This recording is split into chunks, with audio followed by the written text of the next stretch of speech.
আসসালামু আলাইকুম ভিউয়ার্স, কেমন আছেন সবাই? আশা করি সকলে খুব ভালো আছেন। তো মাইক্রোসফট এক্সেলে আরও একটি পর্ব নিয়ে চলে আসলাম আপনাদের মাঝে। তো গত পর্বে আমরা দেখেছিলাম হলো যে পেজ ব্রেক প্রিভিউ পর্যন্ত। তো আজকে আমরা শিখবো হলো যে ফর্মুলা। তো ফর্মুলা কি, তো আগে সেটা জেনে নেই। যেমন বিভিন্ন অপারেটর, যেমন আমরা আগে এক্সেল শিটে প্রবেশ করে নিলাম।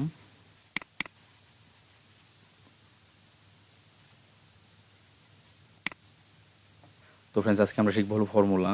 তো তার আগে জেনে যে ফর্মুলা কি, যেমন বিভিন্ন অপারেটর, যেমন এই যে এই প্লাস, তারপর মাইনাস, এই যে ইনটু, বাই, এবং এই যে এখান থেকে আপনার ইকুয়াল টু ইত্যাদি ব্যবহার করে বিভিন্ন সেলে এন্ট্রিকৃত ডেটার গাণিতিক ক্রিয়া সম্পন্ন করার প্রক্রিয়াই হলো ফর্মুলা। যেমন আমি যদি এখানে 1, তারপর এখানে 5,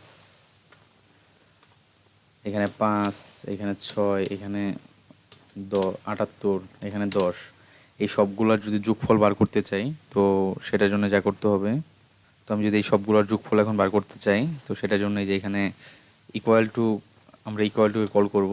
তারপর এখান থেকে এই যে দেখতে পাচ্ছেন যে ই23, তো এই ই23 আমরা ক্লিক করব, তারপর প্লাস দিব, তারপর এইখানে ক্লিক দিয়ে প্লাস দিব, তারপর এইখানে ক্লিক দিয়ে আবার প্লাস দিব, তারপর এটা ক্লিক দিয়ে এন্টার দিয়ে দিব। দেখতে পাচ্ছেন এটা যোগফল বের হয়ে গেছে। সেম আমি যদি এটার মানে বিয়োগ ফল বার করতে চাই, যেমন আমি এই 78 থেকে 6 বাদ দিলে কত থাকে, তো সেটা যদি মাইনাস করতে চাই, তো এখানে এই যে এখানে আমি ইকুয়াল টু কল করব, তারপর 78 মাইনাস 6, দেখতে পাচ্ছেন 72 চলে আসছে। আর সেমভাবে যদি আমি এটার গুণফল বার করতে চাই, যেমন যেমন আমি যদি এখানে 78 এবং 6 এর গুণফল বার করতে চাই, এখানে ইকুয়াল টু কল করে দিব, তারপর এই যে 78 ইন্টু, তারপর 6, এন্টার। দেখতে পাচ্ছেন এই যে এই দুইটার যে গুণফল সেটা বার হয়ে গেছে। এখন যদি আমি এই দুইটার ভাগফল বার করতে চাই, তো সেটার জন্য ইকুয়াল টু কল করে দিব, তারপর এখান থেকে 78/6 দিয়ে দিলে এটার ভাগফল চলে আসছে। তো এখন দেখবো হলো যে ফাংশন কি। তো ফাংশন হলো কোনো ফর্মুলা বা গাণিতিক প্রক্রিয়াকে কোনো নামে সংরক্ষণ করা থাকলে তাকে ফাংশন বলে। যেমন যোগফল বের করার ফাংশন হলো, তো আমি এখানে যে ফাংশনটা বার করছি সেটা হলো যে এই যে একটা একটা প্লাস করে আমি যদি এখানে একটা ক্লিকের মাধ্যমে এই সবগুলোর যোগফল বার করতে চাই, তো সেটার জন্য এখানে ইকুয়াল টু কল করব, তারপর লিখবো হলো সাম, SUM, তারপর এখানে যে ফার্স্ট ব্র্যাকেট,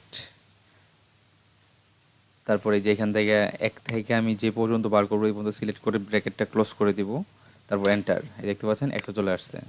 তো এইটা একটা ফর্মুলা, এটা একটা ফর্মুলা। তো ফ্রেন্ডস, এটা হলো ফর্মুলা আর এটা হলো ফাংশন।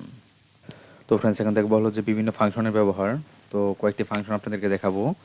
যে আমি যদি যোগফল বার করতে চাই, তো সেটার জন্য ইকুয়াল টু কল করে দিব, তারপরে এখান থেকে ব্র্যাকেট, ফার্স্ট ব্র্যাকেট ওপেন করে দিয়ে, সরি, এখানে সাম লিখবো, সাম লেখার পর ফার্স্ট ব্র্যাকেট ওপেন করে দিয়ে আমি যে কয়টা সংখ্যা আমি যোগফল বের করব, তো এই কয়টা সংখ্যা এখানে দিয়ে ব্র্যাকেটটা ক্লোজ করে এন্টার দিব। এই দেখতে পাচ্ছেন যোগফল বের হয়ে চলে আসছে। তো এখন দেখা হলো যে গড়, এখন গড় বার করে দেখাবো আপনাদেরকে। তো কয়েকটি সংখ্যার গড় বার করার ফাংশন হলো, এখানে ইকুয়াল টু কল করে দিব, তারপর লিখবো হলো অ্যাভারেজ, ABERAGE, অ্যাভারেজ লেখার পর ফার্স্ট ব্র্যাকেট ওপেন করে দিব, তারপর এখান থেকে এই সবগুলো সিলেক্ট করে এখান থেকে ব্র্যাকেটটা ক্লোজ করে এন্টার দিয়ে দিব। দেখতে পাচ্ছেন যে সব অ্যাভারেজ হলো যেটা গড়। তো এখন দেখা হলো যে এই সবগুলো সংখ্যার মধ্যে সবচেয়ে ছোট সংখ্যা কীভাবে আমরা বার করব। তো সেটার জন্য আমরা ইকুয়াল টু সাইন করে দিব, সেটার জন্য আমরা ইকুয়াল টু কল করে দিব, তারপর এখানে লিখবো হলো মিন, MIN, তারপর এখান থেকে ব্র্যাকেটটা ওপেন করে দিব, তারপর এখান থেকে সবগুলো সিলেক্ট করে দিয়ে ব্র্যাকেটটা ক্লোজ করে দিব। দেখতে পাচ্ছেন আমার সবচেয়ে ছোট সংখ্যা হলো 1। আর যদি আমি ম্যাক্স সবচেয়ে বড় সংখ্যাটা বার করতে চাই, তো সেটার জন্য ইকুয়াল টু কল করে দিব, তারপর এখান থেকে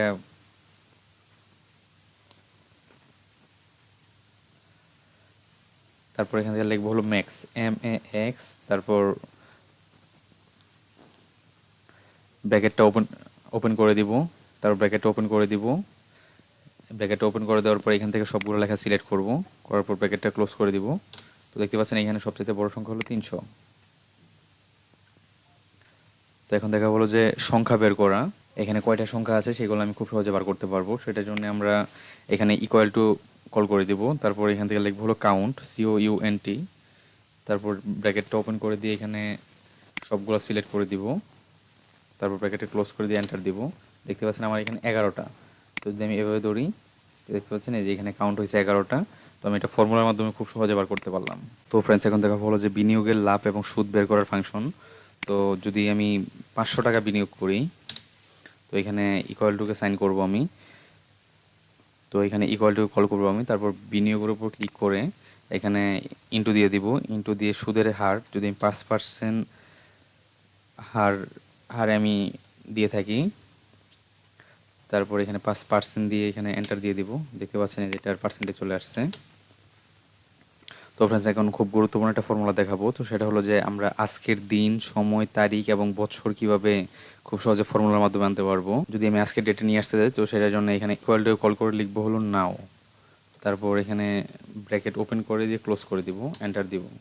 দেখতে পাচ্ছেন এই যে ডেট অ্যান্ড টাইম সহ চলে আসছে। আর যদি আমি শুধু মাস বার করতে চাই, তো সেটার জন্য এই যে ইকুয়াল টু কল করে দিব। তারপর লিখবো হলো মান্থ, MONTS।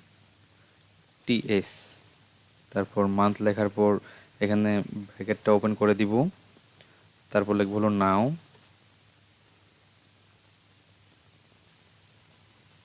অ্যান্ড নাও লিখে ব্র্যাকেট ওপেন করে ক্লোজ করে দিয়ে তারপর আবার ব্র্যাকেটটা ক্লোজ করে দিব। এখন এন্টার দিব। দেখতে পাচ্ছেন এখানে চলে আসছে। এখন কি সেপ্টেম্বর মাস চলছে বিদায় 9 চলে আসছে এখানে।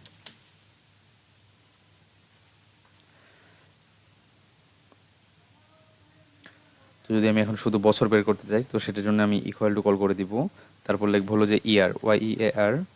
তারপর ব্র্যাকেটটা ওপেন করে দিব। তারপর এখান থেকে লিখবো হলো নাও। ব্র্যাকেটটা ওপেন করে দিয়ে ক্লোজ করে দিয়ে আবার আরেকটা ক্লোজ করব, এন্টার দিয়ে দিব। দেখতে পাচ্ছেন 2021 চলে আসছে। তো ফ্রেন্ডস, এখান থেকে হলো যে আজকে সপ্তাহের কততম দিন, তো সেই দিনটা বার করব যে ফার্স্ট ডে না সেকেন্ড ডে। তো সেটা বার করার জন্য আমরা এই যে এখান ইকুয়াল টু কল করে দিব। তারপর লিখবো হলো week, WEEK। Week week day লিখবো। তারপর এখান থেকে ব্র্যাকেটটা ওপেন করে দিয়ে এখানে ইনভার্টেড কমা দিয়ে দিব। তারপরে এখানে ডেট লিখবো হলো 01, ব্র্যাকেট দিয়ে 01। আবার এখন 1990 লিখে এখানে ইনভার্টেড কমা দিয়ে ব্র্যাকেটটা ক্লোজ করে দিয়ে এন্টার দিয়ে দিব। দেখতে পাচ্ছেন এখানে সপ্তাহের দ্বিতীয় দিন আজকে, তার মানে আজকে স্যাটারডে। তো ফ্রেন্ডস, ধন্যবাদ আপনাদের সবাইকে সাথে থাকার জন্যে। তো আজকে আর বেশি আলোচনা করব না। তো পরবর্তী পর্বটি খুব তাড়াতাড়ি পেতে সাবস্ক্রাইব করে দিয়ে পাশেই থাকুন। ভালো থাকবেন।